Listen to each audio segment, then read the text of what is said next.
Shalom, selamat pagi teman-teman Teruna GPIB yang dikasihi oleh Yesus Kristus Tuhan kita. Bersyukur di tengah situasi yang terjadi saat ini, kita masih tetap dapat menikmati sukacita yang berasal daripada Tuhan kita. Kesehatan, kekuatan, bahkan nafas kehidupan yang senantiasa baru yang Tuhan berikan buat kita semua. Teman-teman, pagi ini, atau di hari Minggu yang indah ini, kembali kita akan membaca firman Tuhan. Untuk itu, mari kita sama-sama menyiapkan diri. Teman-teman silakan mempersiapkan Alkitab.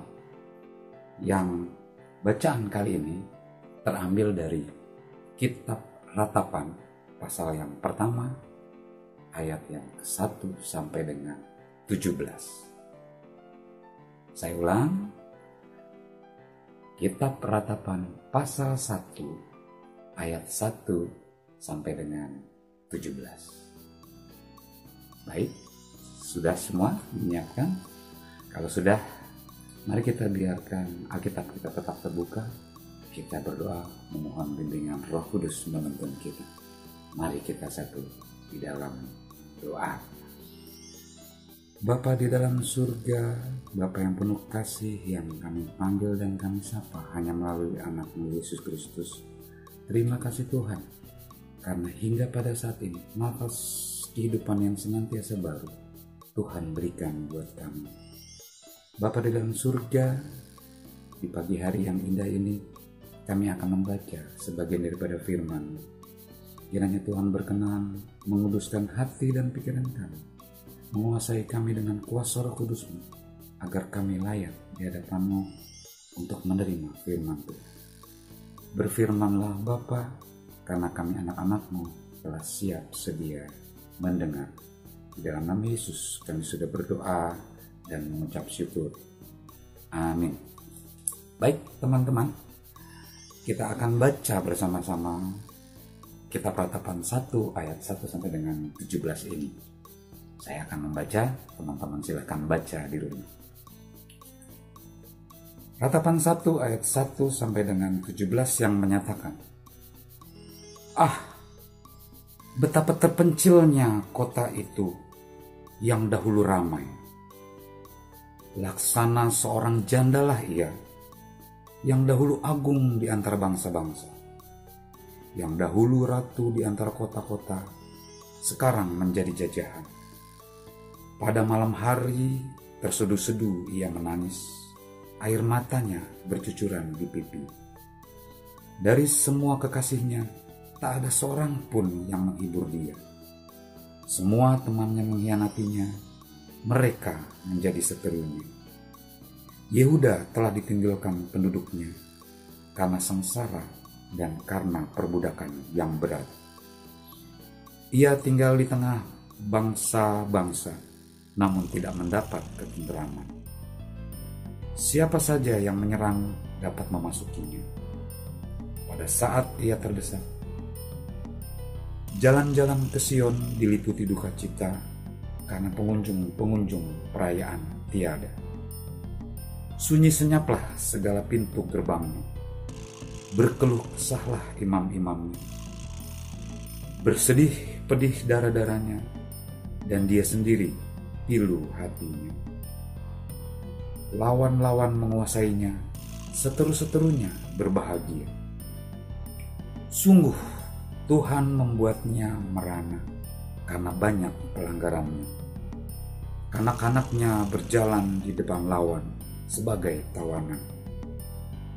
Lenyaplah dari putri Sion segala kemuliaannya. Pemimpin-pemimpinnya bagaikan rusa yang tidak menemukan padang rumput. Mereka berjalan tanpa daya di depan yang mengejarnya. Terkenanglah Yerusalem pada hari-hari sengsara dan penderitaan akan segala harta benda yang dimilikinya dahulu kala. Tatkala penduduknya jatuh ke tangan lawan dan tak ada penolong baginya. Para lawan memandangnya dan tertawa karena keruntuhannya. Yerusalem sangat berdosa sehingga najis adanya. Semua yang dahulu menghormatinya sekarang menghinanya karena melihat telanjangnya. Dan dia sendiri berkeluh kesah dan memalingkan mukanya. Kenajisannya melekat pada ujung kainnya. Ia tak berpikir akan akhirnya, sangatlah dalam ia jatuh, tiada orang yang menghiburnya. Ya Tuhan, lihatlah sengsaraku karena si seteru membesarkan dirinya.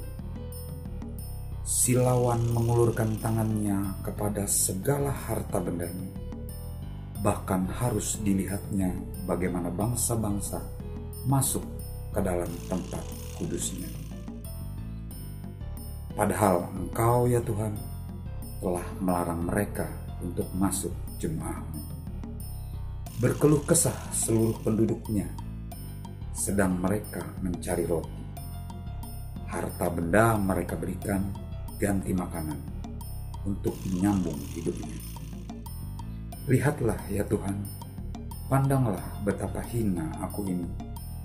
Acuh tak acuhkah kamu sekalian yang berlalu? Pandanglah dan lihatlah, apakah ada kesedihan seperti kesedihan yang ditimpakan Tuhan kepadaku untuk membuat aku merana tatkala murkanya menyala-nyala. Dari atas dikirimnya api masuk ke dalam tulang-tulangku. Dihamparkannya jaring di muka kakiku. Didesaknya aku mundur.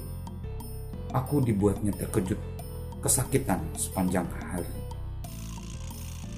Segala pelanggaranku adalah kuk yang berat, suatu jalinan yang dibuat tangan Tuhan, yang ditaruh di atas tengkuku, sehingga melumpuhkan kekuatanku. Tuhan telah menyerahkan aku ke tangan orang-orang yang tidak dapat kutentangi. Tuhan membuang semua pahlawanku yang ada dalam lingkunganku. Ia menyelenggarakan pesta menentang aku untuk membinasakan teruna-terunaku.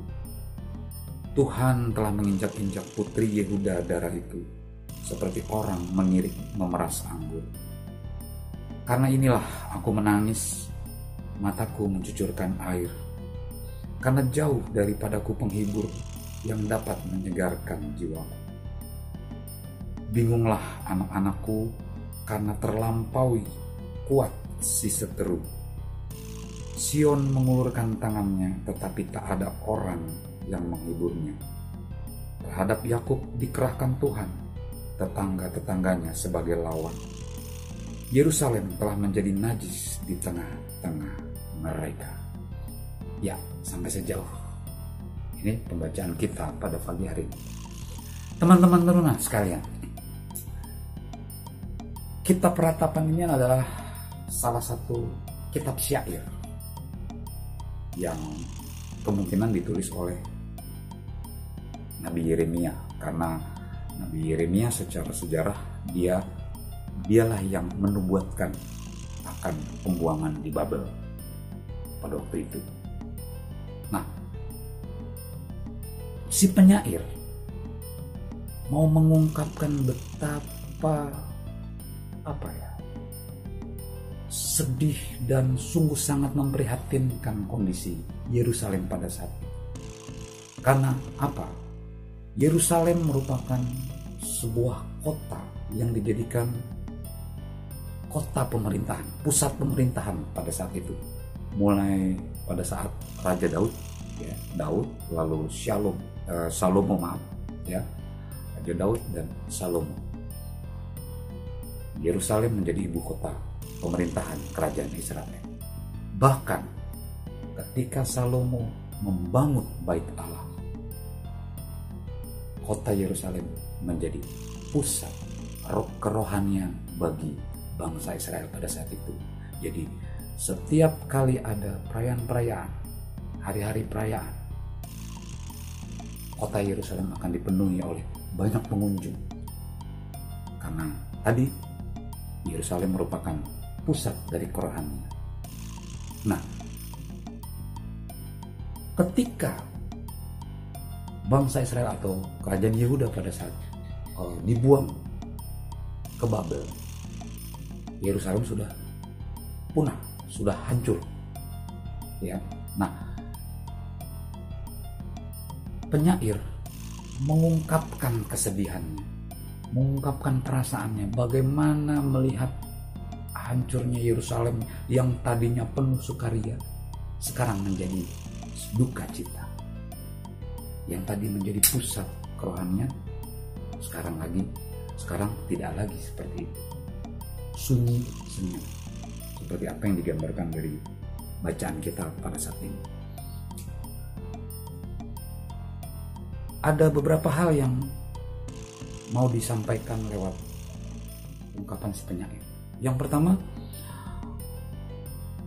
penyair mau menggambarkan bagaimana kondisi Yerusalem sekarang, bagaimana dahulu, bagaimana sekarang.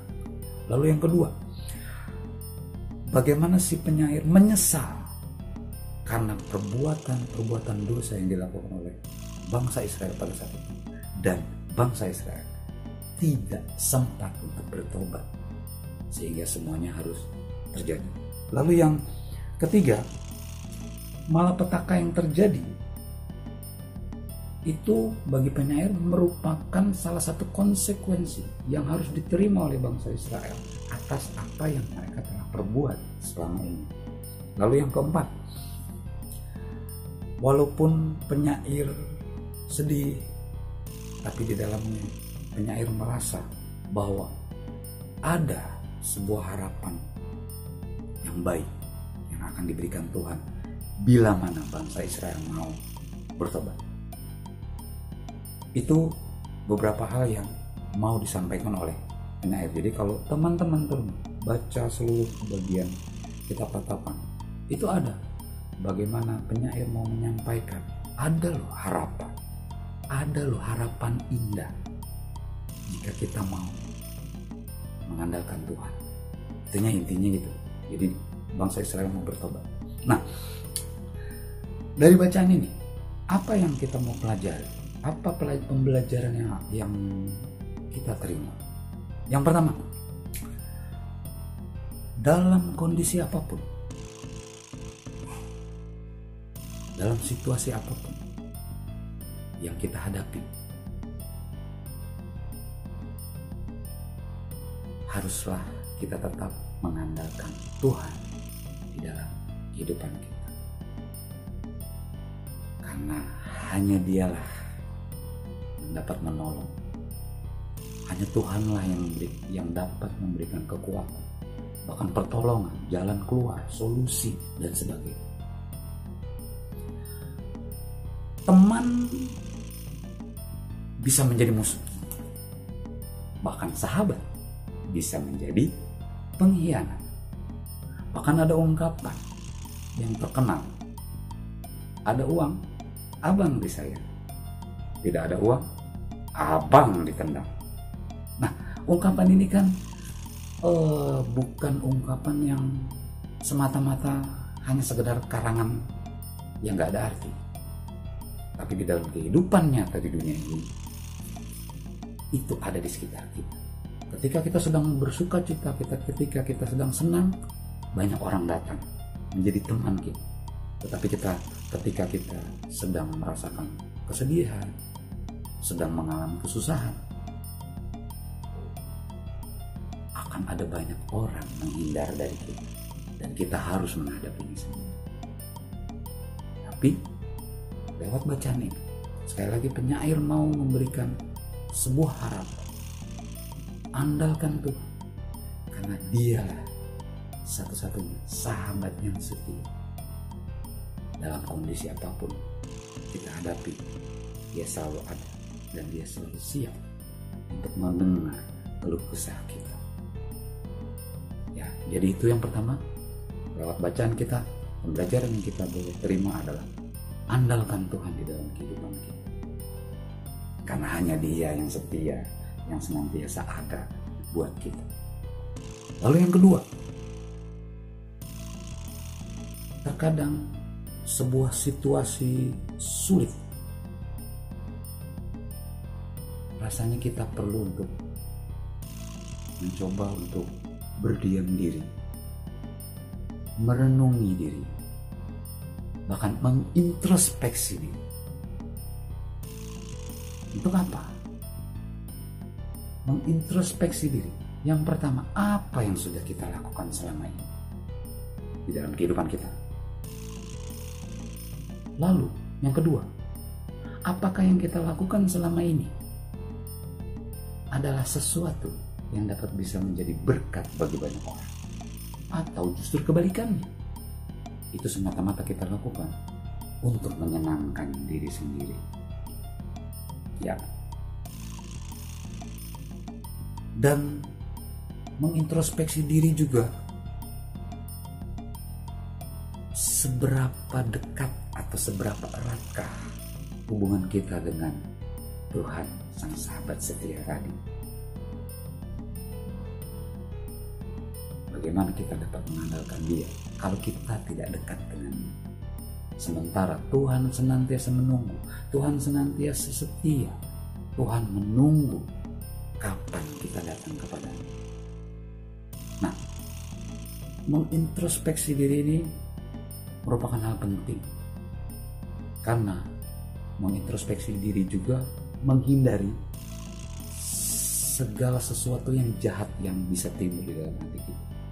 Ketika kita susah dan kita tidak mengintrospeksi diri, bisa saja kita menjadi marah, kita menjadi kesal, kita menjadi dendam, bahkan menyalahkan Tuhan mungkin. Ya, kenapa Tuhan ini bisa terjadi? Ya, itu salah satu pentingnya introspeksi diri. Ketika kita berdiam diri, merenungi, berdoa, minta pertolongan Tuhan, Tuhan akan berikan hikmah buat kita, sehingga Tuhan akan menuntun apa yang harus kita lakukan ke depan. Jadi teman-teman, yang pertama tadi adalah andalkan Tuhan dalam hidup. Apapun situasi yang sedang terjadi, apapun masalah yang kalian hadapi, yang kita hadapi, selalu andalkan Dia, karena Tuhan adalah sahabat yang setia. Lalu yang kedua, siapkan atau selalu menyempatkan diri untuk mengintrospeksi apa yang kita lakukan selama ini. Apakah sudah melakukan apa yang Tuhan kehendaki atau belum? Nah, masalah tentang apakah yang kita lakukan sudah sesuai dengan firman Tuhan, bagaimana kita tahu dari situ? Bagaimana kita tahu apa keinginan Tuhan? Lewat mana? Hanya satu, baca Alkitab. Karena di dalamnya firman Tuhan akan menuntun kita apa yang Tuhan mau, apa yang harus kita lakukan di dalam kehidupan kita, sehingga apa yang kita lakukan boleh menjadi berkat bagi banyak orang dan menyenangkan hati Tuhan. Itu aja teman-teman teruna, kiranya kita sekalian boleh menjadi berkat bagi orang banyak, bahkan kita senantiasa mengandalkan Tuhan di dalam kehidupan kita sehari-hari. Tuhan memberkati. Mari kita satu di dalam doa. Puji dan syukur Tuhan atas setiap berkat yang Tuhan sudah berikan buat kami. Bahkan melalui firman Tuhan pada pagi hari ini, Engkau boleh mengajarkan kami bahwa hanya Engkau saja Tuhan yang dapat kami andalkan. Bukan manusia, bukan teknologi, bukan apapun yang ada di dunia ini. Hanya Engkau saja yang dapat kami andalkan, yang memiliki kekuatan untuk menolong kami keluar dari setiap permasalahan kami. Untuk itu tuntun kami senantiasa Bapa, bahwa agar kami senantiasa turut kehendak Tuhan melalui firman Tuhan yang senantiasa kami baca dan kami renungi. Ajar kami senantiasa agar dapat mengintrospeksi diri untuk apa yang sudah kami lakukan dan akan apa yang kami lakukan kemudian. Bapa dalam surga, kami juga mau berdoa untuk bangsa dan negara kami Indonesia tercinta ini. Di dalam situasi yang sedang terjadi saat ini Tuhan, sungguh secara manusia kami tidak tahu apa yang harus kami lakukan. Tapi sekali lagi, dengan mengandalkan Engkau, dengan memohon dengan penuh kerendahan hati kepadamu, Tuhan pasti akan menjawab setiap doa-doa kami. Berkati setiap pemimpin-pemimpin kami, berkati setiap orang-orang yang sedang berjuang untuk menghadapi situasi yang sedang terjadi saat ini.